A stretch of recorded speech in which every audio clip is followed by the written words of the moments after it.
ขึ้นไปทำไมป้าเอ๋หัวใจลงทะเบียนก็ไว้เพื่อเอากลับไปใจเก็บรักษารอจนกันเธอแล้วโอ้โหนะครับโอ้โหครูแหม่มครับขึ้นมาด้วยใครไม่เต้นไม่ออกสเต็ปเราไม่ให้คะแนนนะครับ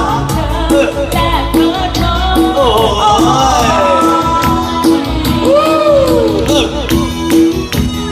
สงสัยคนได้รางวัลจะเป็นคนตัวเล็กที่สุดมั้งเนี่ยนะครับ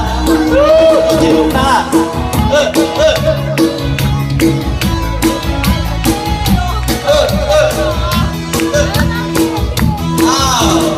ิดท้องจะได้ยินเสียงรอสาย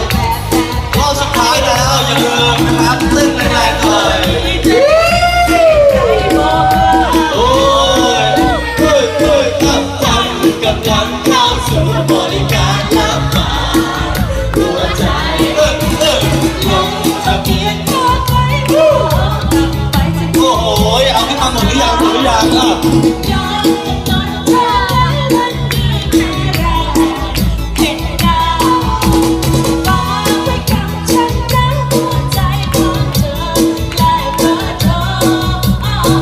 ไหนบอกว่าเต้นไม่เป็นมาไหนบอกเต้นไม่เป็นไปหน้าเลยเอาเนาะเต้นตามเฮ้ย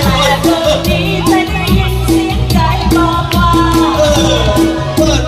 ชื่อเปิดกำลังเข้าสู่บริการรับฝากหัวใจลงทะเบียนก็ไปเพื่อเอากลับไปใจเก็บรักษายอมจะทำเธอแล้ววันดีแค่แรกเห็นหน้าฝากไปกับฉันนะหัวใจของเธอและเบอร์โทรบอกเพื่อนกับทุกคนหน่อยเลยโอ้โหสนุกสนานมากเลยนะครับเอาแล้วนะครับเดี๋ยวเราจะมีรอบ